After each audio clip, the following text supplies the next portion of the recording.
Hello बच्चों, let's read the question and the question says A part, write the reactions taking place at cathode and anode in the lead storage battery when battery is in use.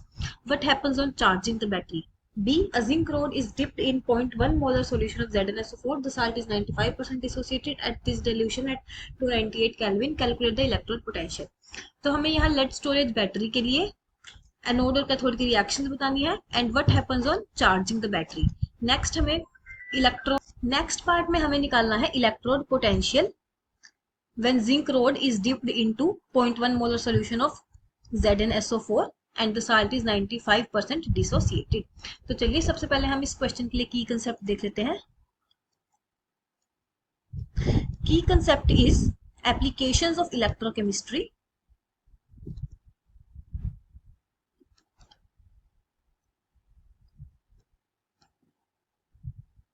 Like electrochemistry को हम use करते हैं batteries में and also to find the electrode potential of the cell. तो चलिए सबसे पहले हम फर्स्ट पार्ट में हमें बताना है reactions taking place at cathode and anode in lead storage battery. तो लेड स्टोरेज बैटरी में अगर हम एनोड पर देखें, एनोड पर क्या होता है lead Pb plus SO4 two negative. ये किस में कन्वर्ट हो जाएगा? यहाँ पे लेड की क्या होगी? ऑक्सीडेशन. एनोड पर क्या होती है? ऑक्सीडेशन. तो लेड किस में कन्वर्ट हो जाएगा? लेड सल्फेट एंड 2 इलेक्ट्रॉन्स यहां से निकलेंगे. नेक्स्ट अगर हम कैथोड पे देखें तो कैथोड पर क्या होती है? रिडक्शन. तो यहां क्या होगा? PbO2 प्लस SO4 2 नेगेटिव किस में कन्वर्ट हो जाए? Plus 4H positive plus 2 electrons, ये किस में कन्वर्ट हो जाएगा? Lead sulphate PbSO4 and 2 water. ठीक है, तो ये होगी एनोड पे रिएक्शन और ये होगी कैथोड पे रिएक्शन. तो जब अगर हम ओवरऑल रिएक्शन देखें, ओवरऑल रिएक्शन तो हमें एनोड प्लस कैथोड करना पड़ेगा. तो उसके बाद हमारे पास रिएक्शन क्या आएगी? Lead plus PbO2 plus 2H2SO4 किस में कन्वर्ट हो जाएगा? PbSO4 and water. So this will be the overall reaction. तो जब नेक्स्ट टाइप से पूछा गया था what happens on charging, तो जब हम ये तो था ड्यूरिंग, ये सब रिएक्शन थी ड्यूरिंग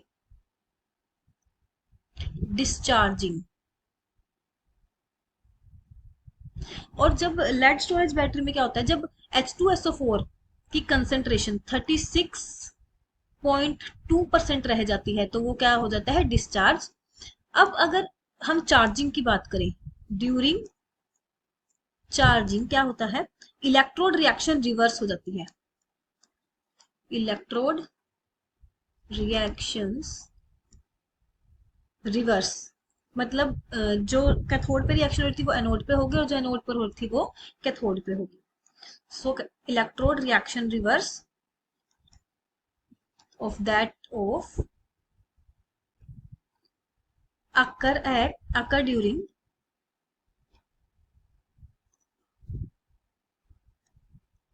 discharging.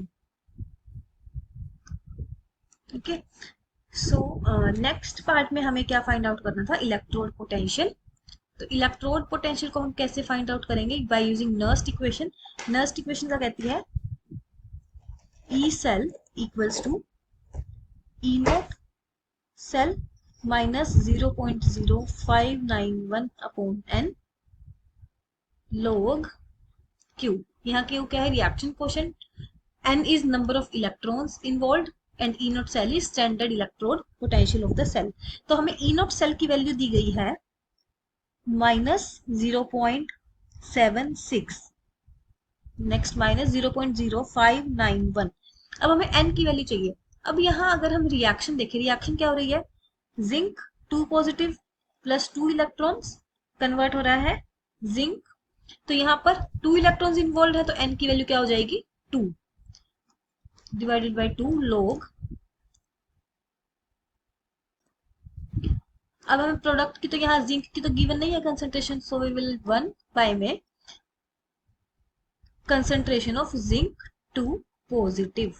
तो अगर हम कंसंट्रेशन ऑफ जिंक 2 पॉजिटिव निकालें तो वो क्या हो जाएगा, हमें बोला गया 95% क्या हो रखी है, डिसोसिएशन। 95% डिसोसिएशन हो रखी है, तो जिंक 2 पॉजिटिव की कंसंट्रेशन कितनी आ जाएगी, 0.1 तो हमारे पास 3, 95% ये डिसोसिएट्स हो गया 95/100, तो जिंक 2 पॉजिटिव कंसंट्रेशन आ गई 0.095।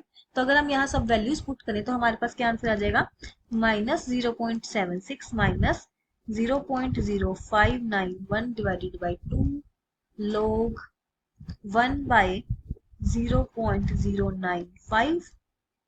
तो अगर हम इसे सोल्व करेंगे तो हमें मिलेगा -0.76 माइनस 0.0591/2। log की वैल्यू सोल्व करेंगे तो हमारे पास आ जाएगा 1.0223। नाउ अगर हम इसे सोल्व करेंगे तो हमारे पास वैल्यू आ जाएगी -0.7902 वोल्ट।